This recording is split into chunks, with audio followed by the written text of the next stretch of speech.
Kerala. It's such a pleasure to be here with you. As I said, I'm sorry that I'm not here in person. I hope that you and your families are safe and well in this very difficult year. And I'm very proud to be associated with the Kerala Blockchain Association. I follow the work of KBA and I often commend them to other people to look at. And it's terrific to be with you and talk to you today. Last year, I spoke to you about all of the potential opportunities for blockchain, particularly in social transformation. And those opportunities are there.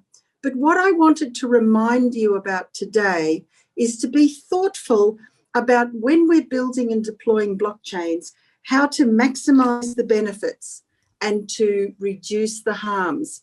Because not everything that we do is going to work exactly as we planned it. We won't always think about some of the unintended consequences of what we're building. And unless we engage in a broader conversation about the impact of blockchains on society, then we're likely to miss things. Next slide, please. So technological power gives us new choices, but only ethics can tell us which among those choices are actually good. And we must choose wisely or we will live in a terrible world. This is Brian Patrick Green. I want to talk to you about ethics and technology and how we look at it and how we think about it. So let's just talk about ethics first. Next slide, please. So ethics are the foundational principles upon which we live our lives, we work, and we govern our communities. And there's a reasonable amount of agreement about what global ethical principles might be, particularly for something like technology. So transparency, justice, fairness, non-malfeasance, responsibility, privacy. So these are principles that we would normally enact in our day-to-day lives. But when we're increasingly relying on code that we're quite a long distance from, and we have automated smart contracts making decisions when they're being given that moment, how do we ensure that these kinds of principles are actually being implemented in the code that we're working on? And why does it matter? Next slide, please. So traditionally, when we think about ethics, these are decisions that people are making on a one-off basis, considering ethical situations and talking about it and making a decision. But with digital, we have exponential consequences of the decisions that are being made because the speed and scale of the impact of one decision or omission can get hard-coded into a machine and can have consequences for billions of people immediately. So individual deliberation somehow needs to be converted into a framework that can be built into the design of the technology, because the risk of getting it wrong has exponential consequences. Next slide. So when we think about blockchain and ethics, we need to look at three layers: at the technology stack, at the applications that are being built on it, and institutions and society. So I want to talk to you today a little bit about what we need to think about. What are the questions we need to be asking at each of those different levels with what we're building? So if you look at the technology stack, you're going to ask questions about, does data sharing meet security, privacy, efficiency, and system integrity requirements? So how do you use identity information? How is it accessed? How is it protected? Who owns the data? Who exercises control over the data? And where and how are data stored? How do you adjust for incorrect information in the system? And how can data accuracy be assured in blockchain transactions? These are the kinds of questions that we need to ask when we're thinking about data privacy. The second aspect of this is around data accuracy, and this is around verification and authentication. So verification, sorry, next slide. Oh no, next slide. Sorry, I'm not moving. Oh, just leave that on for a moment. That's what I just spoke about, data privacy. I need to make sure you're with me. Okay, move on to the next one. So verification and authentication. So verification is ensuring the veracity of the information being entered onto the blockchain, and authentication is validating and accepting transactions on the blockchain. So who completes the verification and authentication, and what are the methods being used? When you're talking about digital assets, you're largely talking about the verification if the entity initiating a transaction has control over that asset, and that's relatively straightforward. But when you're dealing with non-digital assets, then verification does require human interaction and the political, legal, and ethical interactions that come with it. Next slide, please. So again, still on the technology stack, what about access? So when we talk about access, the definition, granting, and execution of access are critical to use and interact with blockchain. And access includes intangible questions around digital literacy and effective ability to access the system. So if you think about a country like India, where you do have a large number of people who may not be well educated and may not be really literate about the use and access to their data, how do we really ensure that they understand what it is that they're doing and what they're committing to? So how can we ensure accessibility ethically? And what ethical information management strategy should be applied in system development and use? And we'll talk about this a little bit more later. Is it up to the coders? Is it up to the CEO and the board? Is it up to the government? So who ensures that when technology is being built and deployed, that there's some kind of ethical information management strategy around it? So that's at the technology stack level. Let's just talk about applications. And the two applications that I'm going to talk about today are going to be cryptocurrencies and smart contracts. And there will be others, but this is just using the time that I've got in a way to talk with you about these different applications. So cryptocurrencies, as you're very well aware, India has a mixed view and often a very negative view about cryptocurrencies. Oh, sorry, please move on to the next slide. Yeah, because people have identified multiple risks. So the first one is consumer protection. How do you protect people from the volatility and the risks of using cryptocurrencies? How do you ensure that people aren't using cryptocurrencies for money laundering or criminal abuses? And as many of you would recall, in the early days of crypto, it was indeed used on the dark web for a number of illegal purposes. Cryptocurrencies are volatile, they go up and down. So if people have invested in them, how do we ensure that they're protected against this volatility? They can be used by people for tax evasion. At a larger level, and some of you may have been thinking about this, the advent of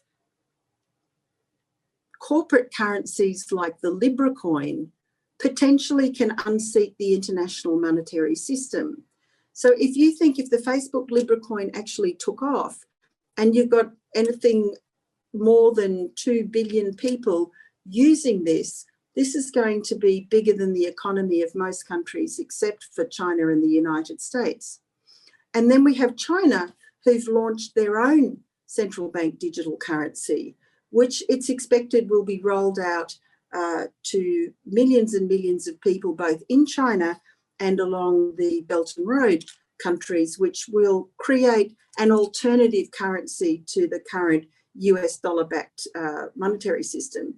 So these kinds of digital currencies and cryptocurrencies do have potential to threaten our existing monetary system.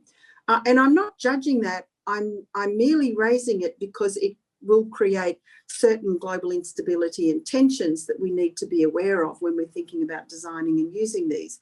And then another issue with crypto, but particularly for Bitcoin, which people would be very well aware of, is the costly computations used in coin mining and the amount of energy consumption, which has been likened to that of some smaller countries.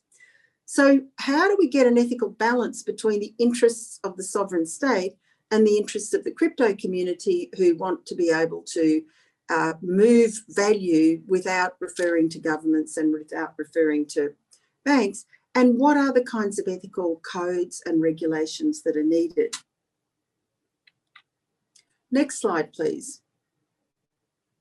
So moving on to smart contracts, and smart contracts, as we know, are one of the most exciting developments that we see with blockchain. These self-executing code, which given a trigger are going to automatically execute. And that's going to enable the efficiency of payments and all sorts of other things that we're all excited about. But if you have a self-executing code, who's actually responsible for mistakes? How can we assure accountability of smart contracts? If you have a system that operates across multiple jurisdictions, if we could say a digital economy, what are the questions of legal jurisdiction and issues of territoriality? So if a smart contract goes wrong, in what jurisdiction can you take action on that smart contract? This is a very interesting question that's being discussed in legal fraternities all around the world.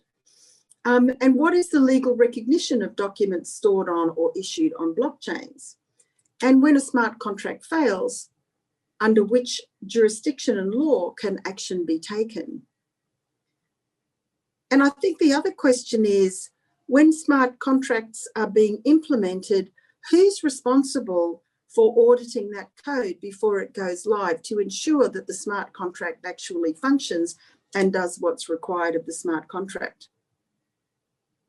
So these are questions that we need to be considering in relation to the application layer.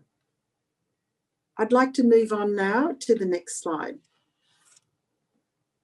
So coming to the bigger questions, I've talked about the technology stack, I've talked about some of the applications. How do we as institutions and society think about blockchain? Because many of us heralded the decentralized nature of blockchain, the fact that there's no central authority, but how do we think of that in terms of society?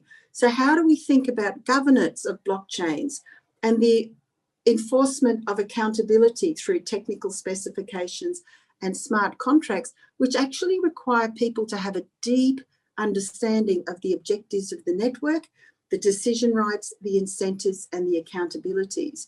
It's not simple to understand how a token economy has been set up, as you know. Blockchains blur the jurisdictional boundaries of economic activity. And what does that mean to us who've been brought up living in sovereign states, which are geographical entities that we rely on governments to look after us in those entities? And when the jurisdictional boundaries of these digital economies move across multiple geographies, how do we think about that? How do we think about who can regulate digital borderless economies? Some would say they don't need to be regulated, and that's the whole philosophy of blockchain. But others would say we need to look after people and ensure that they're not coming to harm as a result of these digital economies. So how do you manage economic stability and protect consumer interests in a decentralized system? These are some of the bigger questions that we as technologists and people who are familiar with blockchain need to be in conversation with governments and academia about the impact of this. And we all get excited about disintermediating the middleman, and we can make systems more efficient. But what does that mean for all of those middlemen? And all the middlemen aren't big banks and people who've been exploiting society for a long time. Often they're people who are traders who are sitting in between the farmer and the next level in a supply chain. Is it right to remove them from their livelihoods because we have a technology that can do that? These are ethical questions that we need to be thinking about. Next slide, please. So how do we think about this new decentralized world? Because blockchains make it possible to create leaderless, decentralized organizations.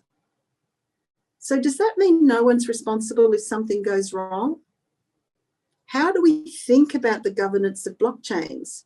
How do we think about things when we need to change these automated smart contracts that just keep on operating as they're executed in the code? How do we think about blockchains in relation to GDPR when someone wants their information to be removed from the blockchain?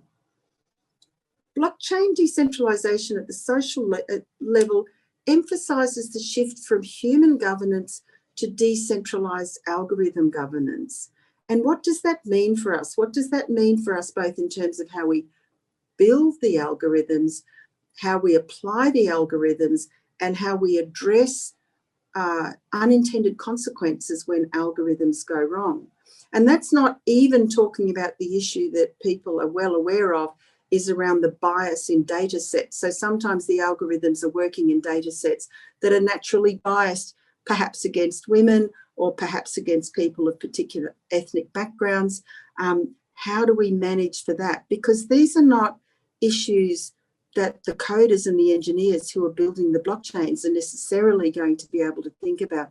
These are issues that CEOs and boards of organizations and people in government need to be thinking about, so we can ensure that as we deploy this technology, we're deploying it in a way that maximizes benefit and minimizes harm. So who's responsible? Do we just say, oops, the algorithm did it? We can't blame an algorithm, because ultimately someone built the algorithm. Someone built the algorithm within the context of an organization, and somehow we need to think about how we govern blockchains to ensure that they are maximizing benefit and minimizing harm. And this is what ethics is about. Next slide, please. And as we all know, many of us, particularly people who are in my community around blockchain for good and blockchain for social transformation and blockchain for the SDGs, we're only thinking about the good things that blockchains can do. We're not thinking about the harm that can be caused. But blockchain can be misused. We have the risk of authoritarian states, persecution, and unintended consequences. We've actually seen during the COVID pandemic, certain authoritarian states increasing their surveillance over citizens using the pretext of the pandemic to do that. But once you have that level of surveillance on a population, how do you take it back?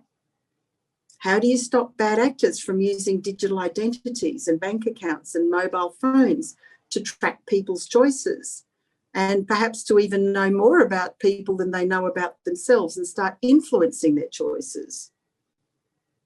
As I said, authorities can increase and have increased surveillance over vulnerable populations. Authorities can use data collected from refugees against other refugees when they're wanting to prevent them perhaps moving into their state or moving into their country. And they can use data from the movements of refugees to keep them in neighbouring countries. So there are a number of different ways that blockchain can be misused. So how do we as a community who build and who are working on the development and betterment of blockchains think about these issues? Cara Lapointe from Georgetown University, and some of you might have seen this, has developed a blockchain ethical design framework.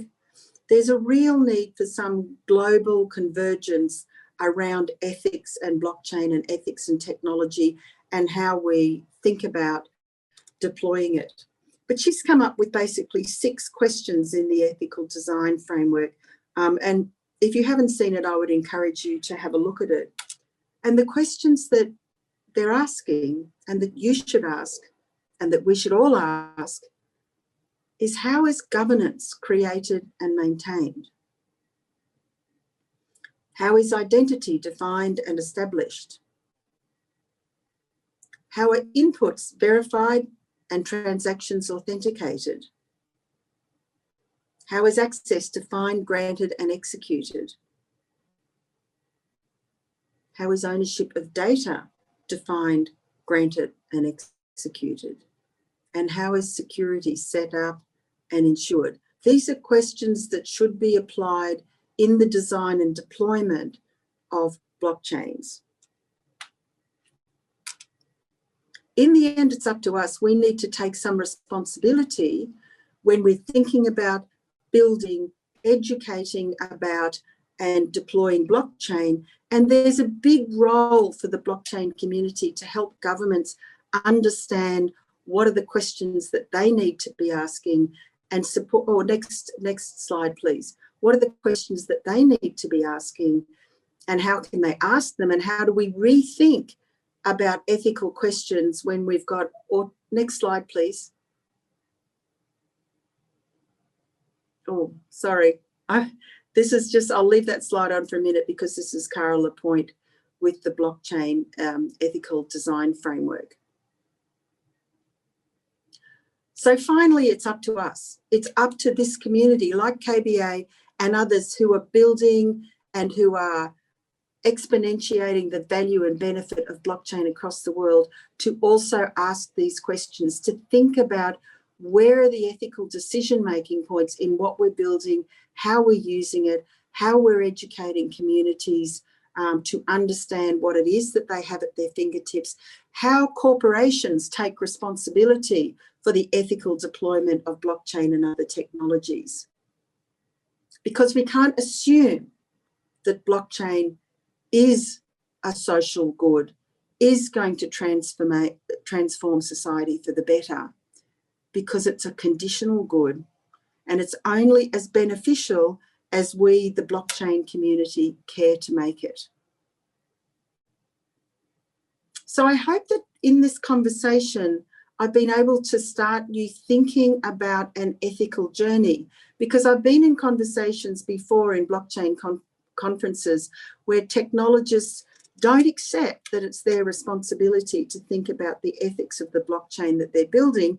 But I do bring you some good news, because there was a recent survey of 100,000 coders around the world, and 80% of them felt that they should be taking ethical considerations into consideration as they're building their technology. But coders don't necessarily understand what are the ethical questions they need to be asking. So others amongst us, whether it's academics, whether it's CEOs and leaders, need to be leading that, thinking about how can we ensure that all of this technology that we're building actually is going to be a force for good and maximise its social benefit and minimise its harm. Thank you very much for having me join you today. I wish I could see you. It's been a pleasure sharing with you, and I'm very happy to take any questions. Dr. Jean, we have a question.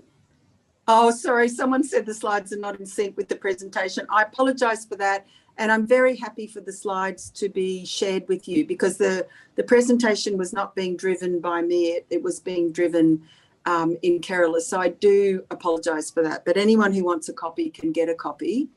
So someone has written, totally resonating with the who is responsible. Yes, one of the biggest examples is from the famous DAO hack, an attack which caused loss of funds. But since it was a DAO, who's responsible for ensuring the stakeholders in the system?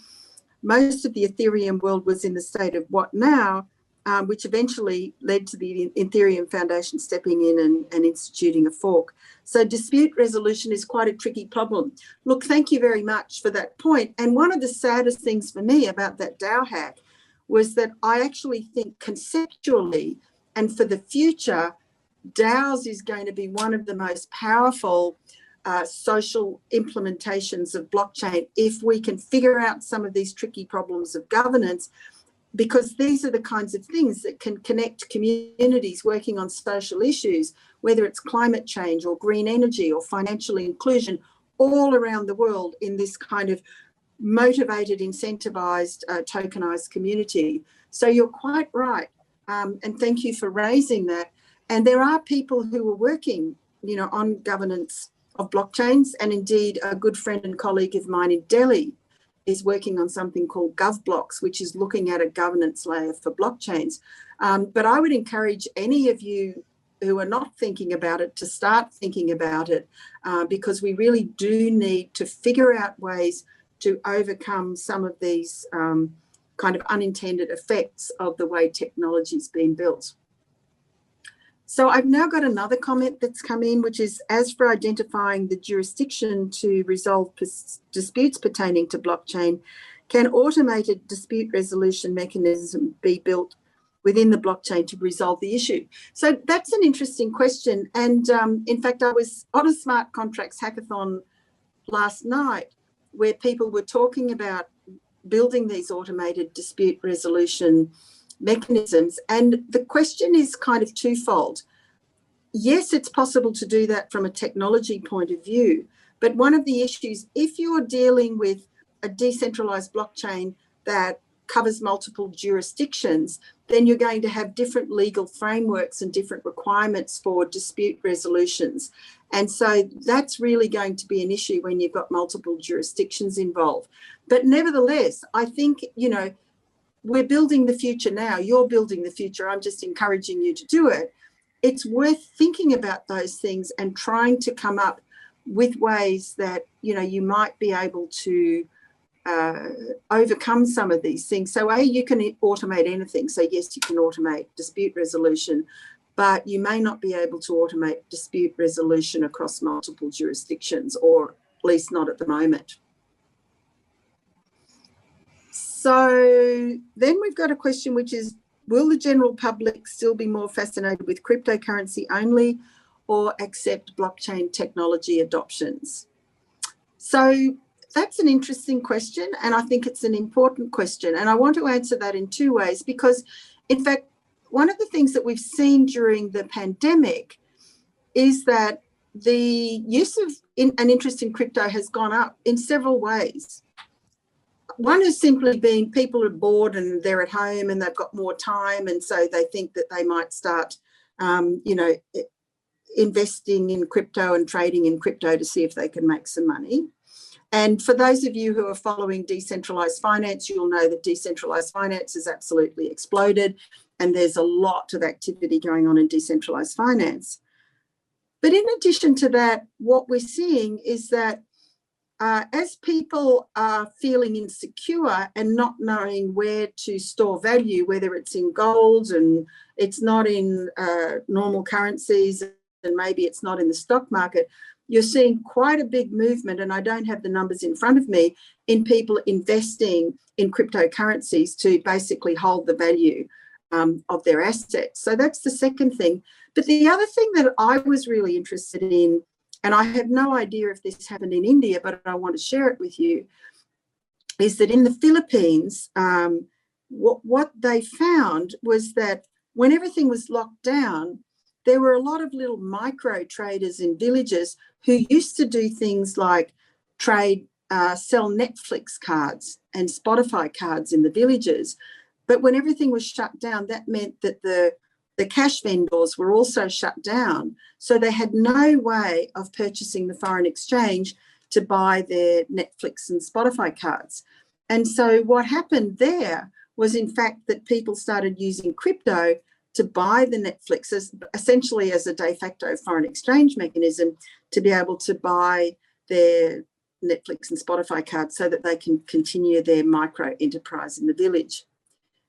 So that's on the kind of crypto side of it. But the reason that I use particularly the store of value and the micro enterprise is that if people think that blockchains can solve a problem that they've got, they're going to use them. So in terms of broader blockchain technology adoptions, absolutely. Everything we see, cryptocurrency aside, but just in terms of digital finance, blockchain in banking and finance, blockchain in supply chains, particularly around PPE equipment, so personal protective equipment, and there was quite a lot of fake equipment that came out in the early days. People started deploying blockchain for provenance in supply chains. People started deploying blockchain for settling of insurance claims. And so people started using blockchain in a whole lot of accelerated ways because it solved problems that had been brought on board by the pandemic, including secure data exchange. So, you know, that map of the world that Johns Hopkins did, which was all of these sort of red circles getting bigger every day, you know, that was built on a blockchain-based platform, which allowed that kind of secure data exchange. So people will accept this when it solves a problem for them. And we shouldn't be building solutions that aren't for people's problems. So, you know, I think the absolute gift that you have in Kerala is that there's so many problems that you can be building blockchains for that are going to make real people improve their lives. So I sort of encourage you to think about it in that way. So the next question, I don't think I can answer. I think that's a bit much. Where do I see Algorand technologically in 5 and 10 year perspectives? Is that Algorand or algorithms? I'm not sure. I'll just get, that's Punu's Joseph. Just check what that question was. If it's about Algorand, I can't answer it. If it's about algorithms, maybe I can have a go, but let me move on to the next one. So does the legal players and courts agree in future for smart contract adoption as a mandate legal process? Okay, so this is interesting. So actually smart contracts aren't smart contracts. They're self-executing code. So that's the first thing. In a way, we're calling it the wrong thing by calling them smart contracts. But you will have heard at the beginning that I'm an industry associate of the UCL Centre for Blockchain Technology, and they are actually working on computable contracts, which is, I think, what is implied in this question. So they're working beyond executable code to something which allows the entire contractual process to be computable and executed. So I think we're going in that direction, but I just don't think that we should mix up smart contracts as being legal contracts, because they're not, they're self-executing code. So then we have a question from Robin Roy Thomas. Yeah, I'm not sure if we'll be able to completely automate dispute resolutions though, mainly because of the incomplete contracts theory, which is prevalent in economics and can be applied to blockchain as well.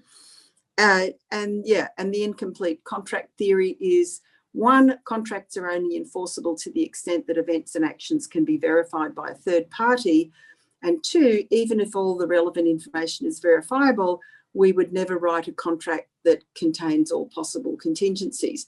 So I think that that's an answer to the earlier question about to what extent dispute resolution can be automated. And I think, Robin Roy Thomas, I think what you're saying is that to some extent, simple disputes probably can be automated to a certain extent, but when you have a whole lot of other contingencies, then you're still going to have to turn to humans to be able to work through those. The codes are self-executing. This is Yaman Kasturi.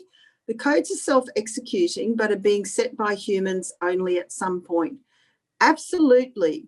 And this is why I think it's so important that CEOs of organisations and boards of organisations have to get involved in understanding what these smart contracts are, at what point they execute, based on what information, and make sure that those ethical questions are being asked and applied.